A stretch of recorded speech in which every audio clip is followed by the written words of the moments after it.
Vbeast guys, what's up? Today I'm taking a different route than I usually take. Actually, I don't think I've actually taken this route.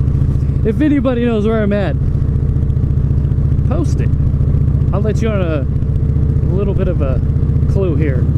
That is an airport over there. Yeah, it's an airport in Houston, so that's where I'm at. Anyways, yeah, so I've been really looking at the forums. So for those who don't know, I follow many forums anonymously. Yes, anonymously. I've been following many challenger pages. I think there's like 3 of them or something. I know there's like an Indian page, challenger page, chieftain page, another Indian, a bunch. There's a M8 page, Harley Davidson page, twin cam page. There's all these Harley pages, and I follow all of them. Okay, as much, well, I follow the ones that I really like. So I do follow the M8 pages and the Indian pages as well. So I'm saying all this because there's a lot of question around the Indian Challenger. Now there's quite a few that I've been noticing that are on Harley Davidsons, and they want to get a new bike, and they see what the Challenger did, I guess, in the King of the Baggers perhaps, or maybe their friend's got a Challenger, or well, maybe not even their friend, because I guess they wouldn't even ask that question. So what they're saying is they're asking about the Challenger and asking about what's the pros, what's the cons, why would I get it over Harley, what kind of issues are you guys having, and I just wanted to make a video about that. If you're looking for a Challenger, an Indian Challenger is kind of like, anybody knows who knows the Cummins diesel engine, and when it came in a particular year, I want to say it's like a 3-valve or 2-valve. I'm not really into diesels. I like them, but I don't know all that much about them. Okay, so let's go ahead and get off of here. So with a Cummins diesel, back in the day, in a Ram pickup, people were like, you know, the pickup itself is gonna fall apart, but the engine is gonna just run forever. Okay, the Challenger is kind of like that. The engine is an amazing mill. It's fabulous. It's very torquey, very quick. It's fast. It has a stupid governor on it, like at 110 or something like that, which is, I just think is ridiculous. I think the Harley Davidson is like 114. Correct me if I'm wrong. But the rest of the bike is like this Victory. You know, I love this Victory. The engine is amazing. It's, from what everyone says, bulletproof, you know, and I haven't had a problem with it yet. Will I have a problem with it? I hope not. Because I think in 6 years I'm never going to be able to get parts for this from factory. The whole 10-year making parts will be done. So the Challenger is that way. There's little bitty things on it like this Victory, like for instance how the tank is held on. I hate how the tank is held on this Victory and the Challenger. Same mounting way. It's stupid. I don't know if I can find a picture. If I can, I'll put it up. But I do not like that at all. What ends up happening, especially if you get what I have. So I have a tank riser kit. Look at this guy. Golly. On my bike. So it raises my tank up, I think, like ½ an inch or so. And those risers are made out of Delrin. Delrin is a type of plastic. It's a like a high heat plastic. So there's no issue with the engine being right next to it and just hotness, you know, it's not going to melt it. But the issue is, whenever I hit a good enough bump and my tank is not full of gas, the tank lifts a little bit because those bushings that somebody makes are not like the OEM. The OEM is rubber, and it kind of keeps the tank on.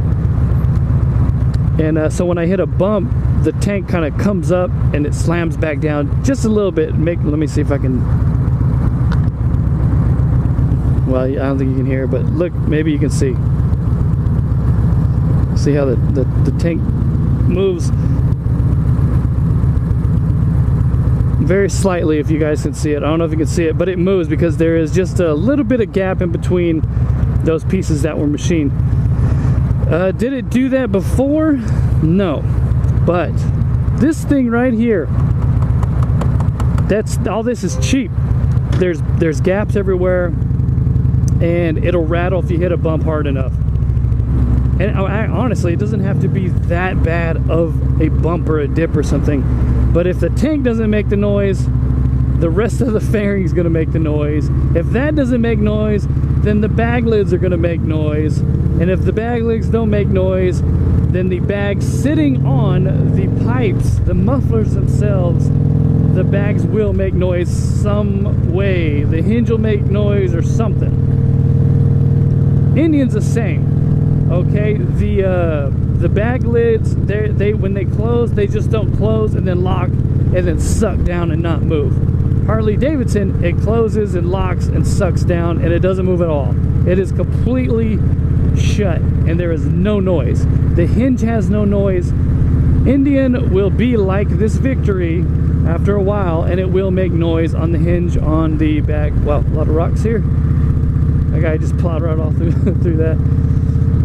So there's issues like that. So the engine is amazing, but the quality build of everything else is, it's not horribly bad, but it is definitely not up to Harley Davidson standards. And you can go check out the Indian forums, the Challenger forums, and find posts where people are trading or have just bought their Challenger, and they do mention that. They say, you know, it's not, the fin finish is not as good as what my Harley was, but this engine is amazing. So some people are in that position where they're like, I can forego the fit and finish as long as that engine performs hellaciously awesome. So the Harley Davidson would kind of be the opposite way from that Cummins engine, sort of.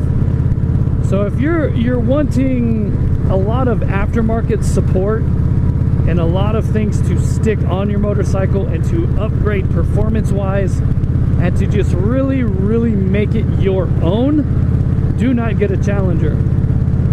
The Challenger has very, very weak aftermarket support. It's so weak, like Uncle Roger. Why so man. Weak? So weak. That the air cleaner, the only one that you can get is the one from Indian. So everybody that has a Challenger with a stage 1, they all have the same air cleaner. It looks like the same bike. You know, when you pull up to a meet and you see like 5 Challengers, they're all stage 1, they all have the same air cleaner. I mean, that is not at all being your own, right? I mean, nobody's making it. Rightfully so. It's actually very complicated of an intake setup. Now, honestly, I'm like all over the place with this topic. Taking that different route it threw me off a little bit. So let's go to the Milwaukee 8. So the Milwaukee 8, people are going to say the problem with that engine is it sumps. Yes, it does sump. Those who don't know what sumping is, it is a horrible problem that can cause your engine to just grenade, so to speak. Okay, now Harley Davidson has found the fix. Okay, don't worry, there's a fix. So if your 2017 starts to do it, or you notice symptoms of it, you can go to Harley Davidson dealer, say this is what's happening, and they'll diagnose and say, oh, it's a sumping issue. Okay, it's under warranty, we'll put the new oil pump in. So yeah, it's a new oil pump and it works. It's a 50-50 scavenge, so it works. You can go ahead and cross that off the list because that is not a thing anymore. Now, it does have tremendous blowback thanks to the EPA, or blow by, meaning that the pistons get a little coated with oil all the time. Okay, I've seen them just totally thick, black, just nasty oil coated on pistons from a teardown. Now you can fix this. There are options. There's a couple options out there, and you can fix them thanks to the aftermarket support. If this were to happen on the Indian Challenger, I don't think I said that right. There is 0 options for you. There is no aftermarket support in that segment. So that is an issue. Now the other side of the coin is people are like, well, I don't have the issue from factory. Okay, that is true.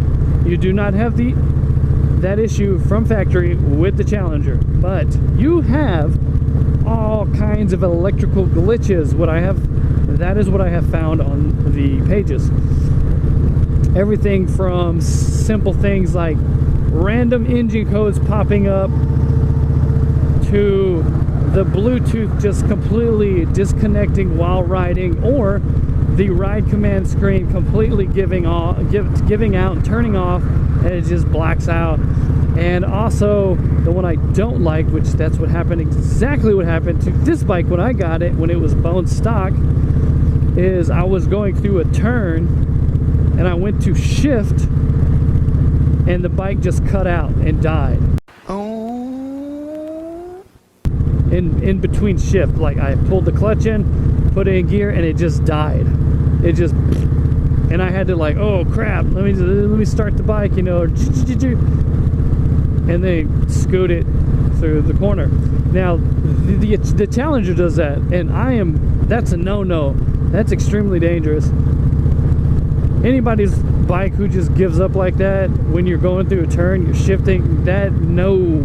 There's people that has happened to them multiple times on their Indian Challenger. That's not something that should be on. That Indian needs to address that badly. So they had a bunch of issues with the throttle bodies being synced because it's a dual setup, so they have to be synced via vacuum. So that was an issue. Some of the new ones still have it. People are complaining and they have to get them resynced. It's just a whole debacle there. Now, I don't like the whole glitches thing. The glitches is all electrical. It's run the gamut. There's just a bunch of different glitches electrically that's happened to that bike. And with the Road Glide and the alike in its lineup, there has been no such thing. That's not a thing, and it shouldn't be, because Harley Davidson has been producing that style for a long time. So they know what they're doing, so to speak. They know what they're doing. They're not going to have those issues. So you have to consider all that when you want to possibly purchase a Challenger or a Harley Davidson Road Glide. Now the Road Glide does not have as good suspension, but like I said before, the aftermarket's there to support you for your need. Some people say it should come better from factory. I shouldn't have to buy suspension. I agree, you shouldn't have to buy suspension. But what Harley Davidson is trying to do is that they're trying to keep their bagger a bagger and give you something that is somewhat comfortable to ride on long trips. Okay, when I say bagger a bagger, Harley Davidson is the first one to come out with the bagger. The Street Glide was the bagger when it came out. That's where it all started. Harley Davidson Street Glide. It was low. It was lower in the back. Had awesome paint, a little bit bigger wheel, and it had all the stuff we know as a bagger. That's where it all started. Okay, so that's why Harley Davidson did it like that. I quickly realized I have come to a point where I don't need to be on this side any longer.